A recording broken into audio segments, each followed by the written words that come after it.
Halo teman-teman, jumpa lagi dengan saya. Kali ini saya akan menyampaikan ketentuan ujian tengah semester dalam mata kuliah Antropologi Politik, Fakultas Ilmu Budaya tahun 2023. Ada beberapa ketentuan yang ingin saya sampaikan, tapi yang jelas bahwa ini adalah sebagai pengganti atau tugas sebagai pengganti dari ujian tengah semester. Pertama, ketentuan umum. Ini adalah dalam rangka UTS. Para peserta kuliah antropologi politik ini wajib menyusun makalah dengan tema yang telah ditentukan oleh dosen pengampu saya. Nanti terlampir, Anda bisa lihat. Yang kedua, bahwa karena UTS, maka penyusunan makalah ini wajib. Tidak mengerjakan, maka sama saja dengan tidak mengikuti UTS. Penyusunan makalah dikerjakan per kelompok. Jadi ada peserta kuliah kita ada 46, enam satu kelompok ada 6 orang, tapi sisanya adalah 5 kelompok. Masing-masing anggota, masing-masing kelompok ada 5. Nanti ada lampirannya, dikerjakan oleh kelompok. Makalah ditulis dalam bahasa Indonesia tentu saja, satu spasi, font Times New Roman, ukuran 12 ya, dan panjang halaman minimal 5 halaman. Jadi makalah sekurang-kurangnya terdiri atas 5 halaman. Dengan pengaturan yang saya persilahkan kepada saudara untuk berkreasi. Lalu yang kelima, makalah yang ditulis merupakan asli. Ya, asli, tidak plagiarisme, tidak penjiplakan makalah lain.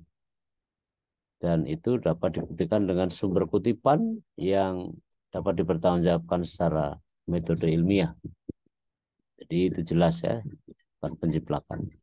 Makalah paling lama dikumpulkan pada Senin 10 April 2023 pukul 13.20 waktu Indonesia Barat.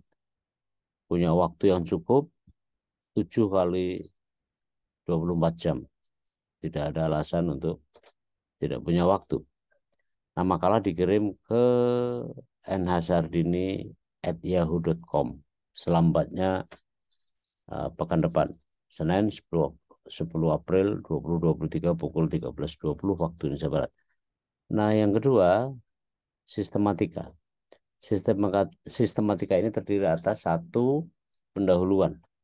Pendahuluan itu memuat pengantar ke arah tema, ya, ini semacam pengantar gitu ya, pendahuluan, dan permasalahan yang hendak diangkat. Jadi penjelasan mengenai tema yang akan diangkat. Penjelasan tentang tema dan permasalahan yang hendak diangkat. Karena setiap makalah itu selalu harus ada permasalahan.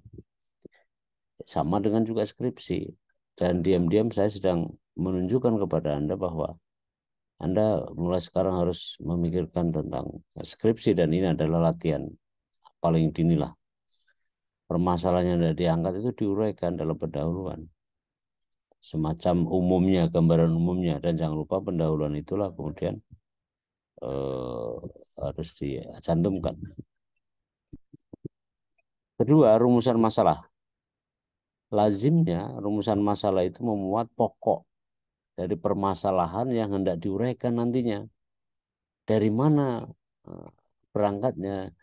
Dari pokok yang digambarkan di dalam pendahuluan. Dan rumusan masalah itu saya menyarankan ditulis dalam kalimat pertanyaan saja. Misalnya saja ya, apakah yang disebut dengan mentalitas pembangunan menurut Profesor Punjaraningrat? Itu. Yang kedua, bagaimanakah bekerjanya mentalitas pembangunan pada masyarakat Indonesia mutakhir? Yang ketiga, bagaimana perbandingan antara mentalitas pembangunan pada masa Orde Baru, pada masa reformasi, dan pada masa yang akan datang? Yang keempat, solusi apakah yang dapat diberikan untuk mengatasi mentalitas pembangunan yang rendah, misalnya. Itu kalimat pertanyaan. Nah, poin-poin itu nanti ya berikutnya diuraikan dalam uraian isi substansi tadi. Tentang yang pertama tadi, tentang apa itu mentalitas pembangunan yang bobrok misalnya. Nah, itu. Yang kedua tentang apa tadi? Mengapa? Ya, mengapanya kemudian ditulis. Sorry, mengapa mentalitas pembangunan itu berlaku di Indonesia. Nah, itu dan seterusnya itu diuraikan dengan rinci, lebih baik, lebih rinci, lebih baik, dengan klaritas yang klaritas gagasan, kejelasan gagasan, dan sumber ilmiah referensi yang jelas, itu jelas akan memiliki peluang tinggi untuk bobot penilaian. Poin tiga ini jelas ya, bahwa uraian isi, substansi, itu adalah memuat uraian pokok permasalahan satu demi satu. Misalnya tentang mentalitas pembangunan, ya 3A mentalitas atau 3.1 mentalitas pembangunan. Yang kedua, bagaimana mentalitas pembangunan pada masa lalu, ya 3 pada masa Orde Baru, pada masa reformasi, pada masa kini. Nah, itu kemudian diurai satu persatu, tapi jangan lupa juga diberi subjudul sesuai dengan pokok-pokok pikiran yang ada di rumusan masalah. Itu. Yang keempat, simpulan. Simpulan ini memuat uraian interpretasi penulis sebagai jawaban dari rumusan masalah dari ya bahan uraian yang telah disajikan dalam uraian substansi melalui uraian-uraian tadi itu. Gitu. Sorry, ini agak salah ya, substansi melalui ini agak salah. Tipe nih. Yang kelima, daftar pustaka memuat sumber rujukan yang digunakan minimal 5 lah buku ya. Itu ketentuan sistematika. Yang terakhir, ketentuan tematika. Tema besar kita adalah budaya manusia Indonesia menurut pemikiran Kunchara Ningrat dan Mohtar Lubis.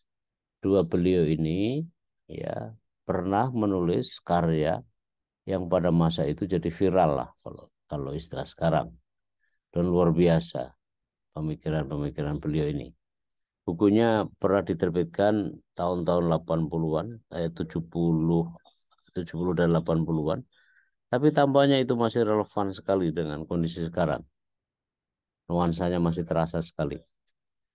Dua pemikir ini pernah mengupas kelemahan budaya manusia Indonesia melalui buku Kebudayaan Mentalitas dan Pembangunan, ya karya Prof. Kunchara Ningrat, serta ini juga Manusia Indonesia karya Mohtar Lubis.